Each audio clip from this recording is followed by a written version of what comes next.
Magandang umaga po. Muli po yung lingkod, si Chef Roy. Happy New Year po sa lahat ng nakakapanood ng video kong ito.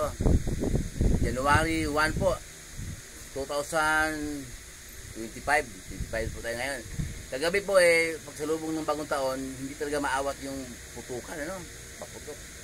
Pero okay po, sige, magpaputok kung may pera nga naman para tumaya, yun ang gusto ng tao Pero marami pa rin mga balita na naputukan sa kamay, sa paa, sinusugod sa ospital. Pero kung putok po tayo, ayun, bagong taon, salubungin natin ang bagong taon, okay. Pero huwag po natin isipin na kaya ka nagpaputok dahil para swertehin, para maalis yung malas. Nauna na po sinabi ng lingkod na wala po tayong mababasa sa Bible na malas o swerte. Ang mababasa po natin, pagpapala ng Diyos at sumpa ng Diyos. Okay? Kaya po, tayo po ang mahalaga po yung ating natutunan sa buong taon, buong 2024. So, nabanggit ko na po na mahalaga yung mga natutunan natin kaya para makita natin ang pagpapala ng Diyos. Kasi minsan po kasi, pinagpala ng Diyos pero hindi po nakita. Kaya sinasabi, malas ako yung taong ito. Kasi po may dahilan si Lord, kaya gaya po ng sinasabi ko po na sa isang kumpanya, hindi puro manager, mayroong contraction, nabanggit ko na po na hindi puro puriman, may tagahalo ng simento, may magaling sa gelose, taga-platada, may tutusan na magkukuha ng tubig. Yan po, kung saan ka ilagay ng Diyos, yun po ang ating doon po tayo, matuto po tayong lumagay kung saan tayo nilagay ng Diyos. Sa restaurant naman po, may waiter, may dishwasher, may taga-parking, may janitor, may chef. Ngayong lingkod si Chef Roy. Ayan, hindi ako pwede makialam sa trabaho ng manager kasi nga, doon ako nilagay ng Diyos bilang chef. Kaya para tayo po para makita po natin ang pagpapala ng Diyos, makontinto po tayo. Yun po ang ating dapat matutunan. Kasi po, kahit kung hindi ka makontinto po, kahit saan po tayo pupunta, hindi tayo maging masaya. May nakausap po ako kahapon na pinagpapalat daw siya. Dahil, nakapagpatayo siya ng malaking bahay, may pera siya. Pinawal ko po siya, huwag mong i-honor yun.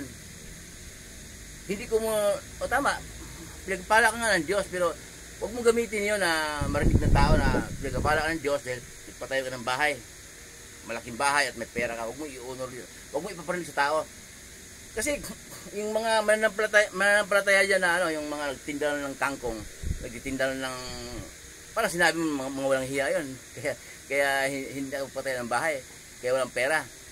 Pero tandaan po natin maraming may mansion sa Boracay, may mansion sa Tagaytay, yung mga anak niya tigit-tigis ng kotse, may helicopter pa, mga drug lord, mga sindikato, nagpala ng Diyos yun.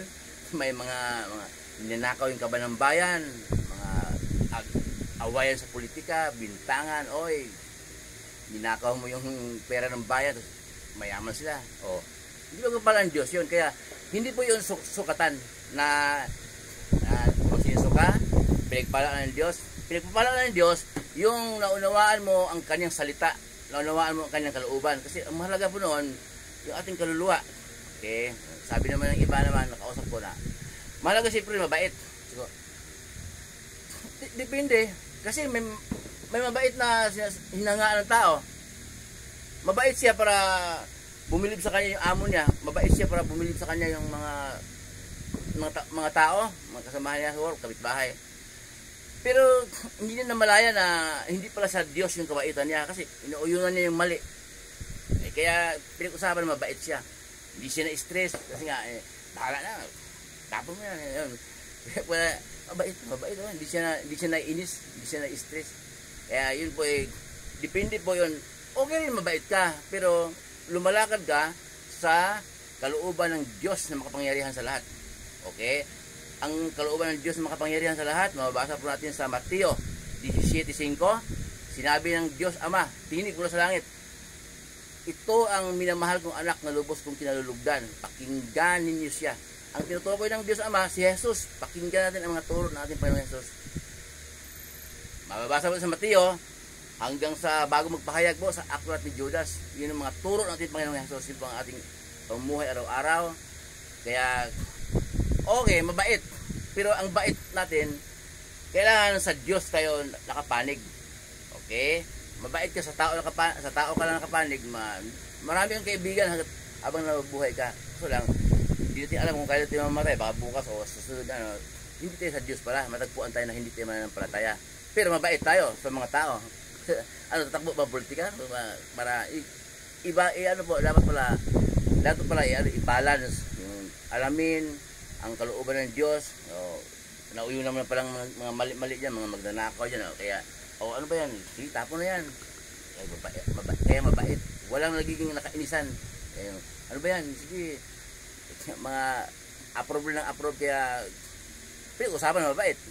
Pero titingnan po natin kung ano talaga ang, kaya po ulitin ko po na ang pagpapala ng Diyos nandyan lang yon. Kaso lang minsan kasi hindi tayo kontento, kaya akala natin malas kayo ng taon na ito.